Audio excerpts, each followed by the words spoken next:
All right, in this video, I'm going to show you how to create a shadow fringe effect. Now, this is a bit of a stylized look, as you can see here. It's not typically used in more realistic lighting conditions. It can be. It typically would be if you're using it for more of a kind of golden hour look. However, it is generally more of a stylized look to kind of push the mood of your lighting a little bit more. And one of the methods that I used to create this effect, I'm going to show you in the second technique. I did actually initially discover that on another artist's website. He's got a free lighting book. I'll post a link to that site in the description, so I can't take credit for that setup by any means. But I'll show you that one soon. But just going over the reference here, you can see in this illustration, you can see the Shadow Fringe warm sun edge showing up here on the edge of the shadow right there. It's very soft and subtle.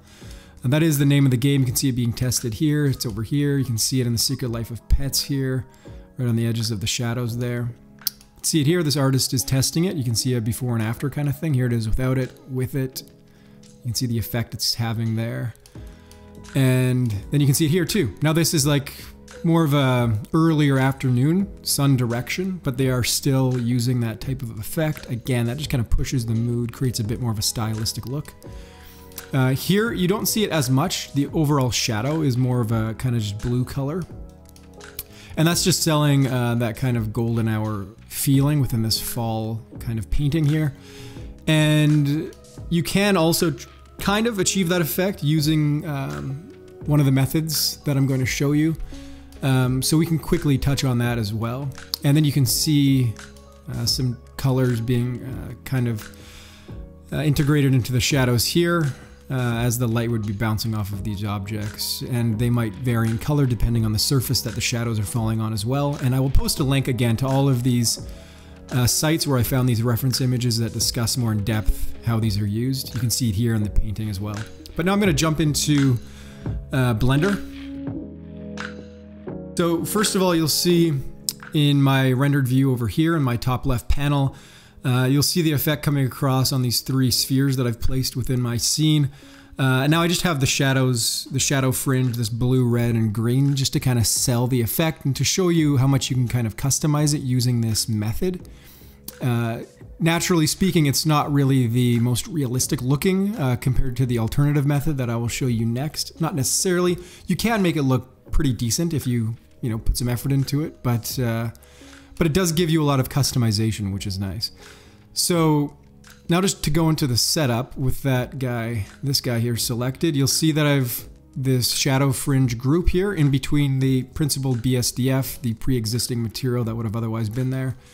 And then that is then being connected into the material output. I'm just going to turn this on. And now I'm just going to show you what that looks like without it. So there you go, that's it without it, and that is it with it. Now if I go to my rendered view here, you'll see I have a final render of that up within my rendered view, and then if we go to the next one, you'll see it with it off. So that's what it looks like with the effect active on all of the sphere objects, and then with it off on it. So that's how it would look by default. So obviously that's a little bit more realistic. You usually wouldn't see that type of green, blue, and red, highly saturated shadows coming off of these objects, but it does kind of let you apply that style to whatever it is you're working on. So I'm just going to leave that rendered view. All right, so first of all, you'll see that I've switched up the camera angle just to keep you on your toes. This is also an angle that you typically see shadows from. I feel like a little bit more frequently than the top-down ones, so a little more accurate, I feel like, for a real-world kind of situation. So let's dig on into that shadow fringe node set up here. And you'll see that I've just have this material input that I just created over here. You'll see it right there. Type is set to shader. And that's being plugged into the top shader input of the mix shader. And then that mix shader is being plugged into the output. Then if we hit tab to get out, you'll see again that that is just being plugged into that surface of the material output. I'm just going to go back in. And then here we have this pretty simple node network here. That's just being piped into that bottom shader input, and then that's being masked off, isolated as it were, using this is shadow ray output from the light path node, and that's just being plugged into the factor input of the mix shader, which again is just isolating the effect that these nodes are having to the areas where the objects are casting shadows that this material is being applied to. So just to kind of illustrate that, if we just unmute this testing brightness and contrast node here, just gonna pop that up to the default 0.5 to start. Now if we just drag that up, you'll see that anything that happens on this brightness contrast as I drag up that brightness is only being applied to that shadow area itself. So if I just unplug that, and then I drag that up, you'll see it's affecting now both the object and the shadows. So not what we want for what we're doing here. So let's just undo that. All right, so now the first node being plugged into that bottom shader input is just a transparent BSDF, and then we have this brightness contrast node, as the label implies, is used for testing. And that's what I used it for when building up the setup, to kind of diagnose things as it were. So if you just drag this up, you kind of just get a better take on like what's happening overall as you're just making adjustments. So feel free to use this in your setup as you kind of refine the look. If you use this, if you'd like to use it for testing, whatever, up to you. Let's mute that though. There we go. Now the color ramp here, this first color ramp, is, as the label implies, used to primarily control the fall off and the color of the effect. The interpolation is set to B-spline to keep it nice and soft. If we change it to linear, it's going to be a little bit harsher on the edge of the fringe, as you can see right there. So if that's what you're going for, by all means go for it, but let's set that to B-spline. Now if we just drag that black control point in, you'll see that fall off just becomes a little bit more gradual, a little bit softer. And then if we drag that one on the right in, it becomes a little bit harsher, similar to when it was set to linear, right? We get that harder edge on the fringe.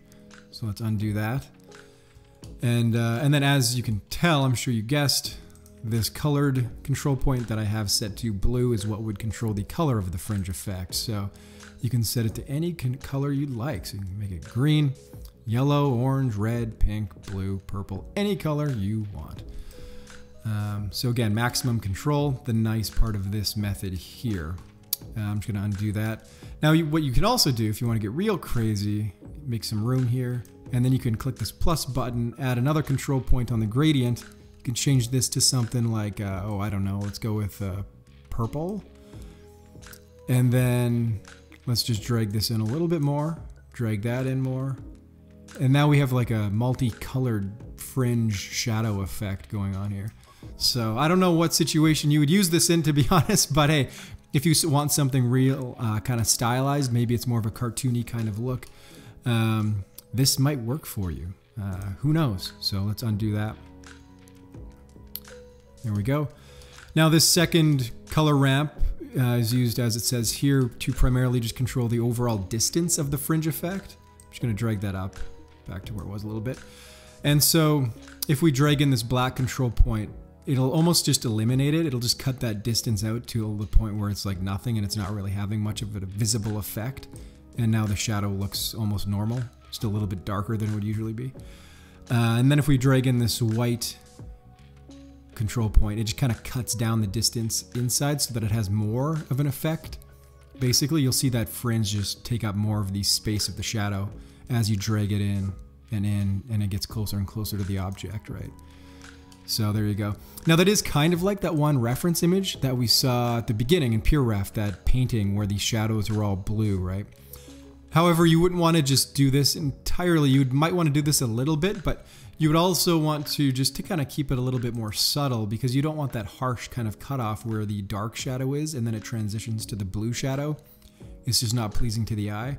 So what you'd want to do is maybe drag that up a little more. Click on this black control point, and what you can do is just drag up that value, and then it just takes away the effect and that contrast a little bit more to make it a little bit more subtle. So let's just undo that. So there we go. And then this math node here is just set to multiply, and then the value is just 0.5.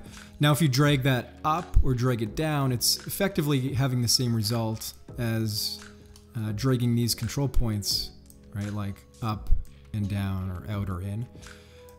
The one benefit of having this in addition to this is, well, it's more visual, so it's just easier to control it in that regard. But also, as I was showing you before, you can just kind of control the value here of the control points so that you have a little bit more control in terms of how the shadows are being affected. And then here we have the ray length output of the light path node being plugged into the value, this bottom value input of the math node. So that is essential because if you don't have that, the effect goes away entirely. So probably the most important part of the node setup. So let's just undo that. There we go.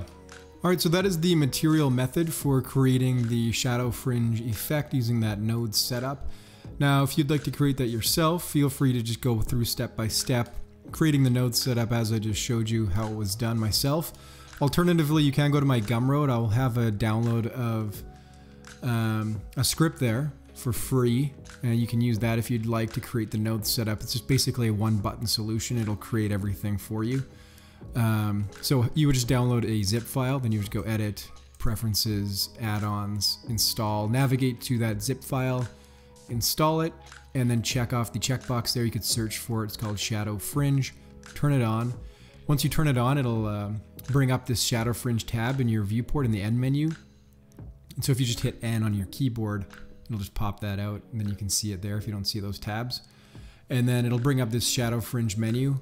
And that has an option to select all of the objects in the scene. It'll select every object except anything with ground or sky dome in the name, any variation of that, as you would not ever really want that effect to be applied to those objects.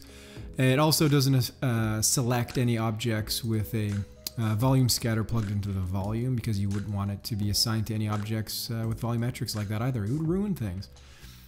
So in this case, it's only going to be selecting the spheres here, which is just fine. So we don't really, it's not too beneficial in this case. You could easily enough just shift select them, and that gets the job done for us here. And then remove selected does exactly what it says, removes the effect from the selected objects, and apply selected would apply it, right? So if it's already on there, it won't do anything. If you go remove from selected, it will remove it. So it goes back to normal shadows. If we go apply to selected, it'll apply it back on with the default settings.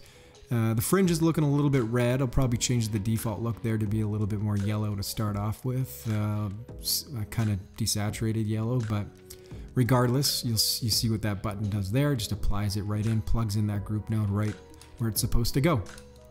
Now again, this is not optimized for every situation. I've tested it in a few different scenarios. Sometimes it gets plugged in into weird spots in the shader editor.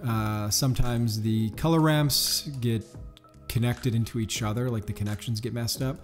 That happens, I don't know if you like duplicate objects a few times or if you just use it in certain situations. I don't really know exactly when it's happening, so it's hard to pinpoint. But again, it's free, so you get what you pay for, right? And then apply to selected, again, yeah, we just went over that. Make a single user, that will just make a single user, just tab to get out of there. That'll make a single user of the material that is applied to the object. So you probably already know already. If you just go click that, Shift D, duplicate, let's move it in front. Because I duplicated it from that original object, you see right here, you'll see that the object shares a material with that other object, that original object that it was duplicated from. So if we tried to change the fringe shadow effect here on that newly created object, just bring it in, it'll do it to all of them, right? Because they're all sharing the same shadow fringe group node. As you can see here, there's the number 3, right? And this one is just sharing it off of that original object, right? So it's just taking it right from that original guy. It's effectively thinks that it is the same object right now. So what you'd have to do is make a single user, right? So, but if you just make a single user of the Shadow Fringe node, it's not gonna work either. If we go into there, bring that down. It worked for the objects that share that material, but you still need to make a single user of the material itself for it to just be isolated to that new object, right? So that's what this does. This just makes a single user of the material itself, right? So that gets you like half the way there, basically, that button. So if you click on that duplicated object, go make single user, see that number just disappeared? It does exactly the same thing as if you just click this button here, right? So, however, what you would still need to do is make a single user of the Shadow Fringe group itself, right? So if we just have that single user applied to that object so that it just has its own material independently, just make single user, there we go. And then we change that effect it'll still do it to both of them. So what you would need to do then is make a single user of the Shadow Fringe group node as well on that object here that is selected. And then you can go in and change it independently. I just couldn't figure out a way to include that function to also have the Shadow Fringe group node have a single user created of that simultaneously when that single user is being created for the material. So is what it is. Again, get what you pay for. But anyways, that's how you would go about creating the Shadow Fringe effect yourself using this material method. Next, we'll be going over the simple method, which would otherwise be the probably more traditional way of achieving this effect. A little bit more straightforward. So we'll go into that next. Alright, so for the simple method, I've just created this interior scene here to show the effect in play and the results we get from this method. I did that because I find it's most suitable to interior scenes, as it does kind of affect things overall, as it provides a bit of a warm tint to the highlight regions of the image, so it doesn't work as well for exteriors, I find. Now you can correct that in comp, but regardless, I find it works best for interiors, and that's where I might use it most, so that's why I've created this. So to create the effect, all you have to do is duplicate your original sunlight here, so that's it right there, so you just duplicate it, and then you just reduce the strength by about 1 to 2 stops. In this case, I've reduced it by 1, it's at 7, and the original value was 14, so just cut it in half. And then what you would do is soften the shadows of the light. If you go to the light settings, use the angle value to soften those shadows. So if I just drag this up, it's at 0.25 right now. If we just drag it up, you'll see that warm sun edge, that shadow fringe just kind of extending out more and more, becomes more gradual and softer because those shadows are getting softer. So it's going to undo that. And so right now I've it at 0.25. The original sunlight is 0.526. So I've just made it a little bit softer on that guy. So now that setting is, in my opinion, kind of preference depending on whatever look you're going for ultimately. You do want it to be noticeable enough, but still subtle and just not overly done. So that is how you create the look. So now I'm just going to go into the render view just to show you a few different results that you can get just by adjusting this light angle setting itself. So I'm just going to go into the render view here, one sec. All right, so here it is with the angle at 0.25. So here it is with the shadow fringe on at 0.25. Here it is without it. And then again, if we go over here, with it, without it, with it, without it. Now here it is with the angle at 40. So that's quite a bit. That's probably too much for anything I would use it for. Here it is at 20. That's a little better. You can get a little bit more delineation here between the light shapes here on the ground from the windows. So it's getting there, getting a little better. So here it is at 10. That's pretty good. I might stick with that. 5, I think, is a little bit better. Depends on what you're going for in this range now at this point, I think. 0.25 or 2.5, that's how that looks. Pretty subtle, not too noticeable, but again, noticeable enough. So depends on what you're going for. This could work, 5 could work. I might go with like a 5 or 4 in most cases, that type of look. But anyways, that's how you can just get different looks just by changing that angle value. Now, obviously, if you change the color as well, that'll change the color of the shadow fringe using this method too, but just be mindful. I'm just gonna pop into Blender here for a second.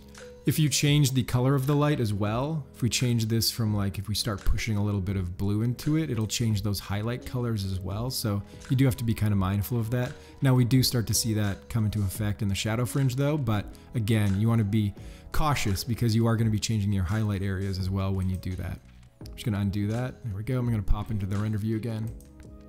All right, so now if we go down here, you'll see I've just incorporated one of those spheres from the exterior scene with the material method applied to it. So we're still using the simple method for the light shapes from the windows here to get that shadow fringe, warm sun edge here on the shadows right there. But then on the cast shadows from the sphere, we're using a material method with that shadow fringe node group applied to the material for this sphere.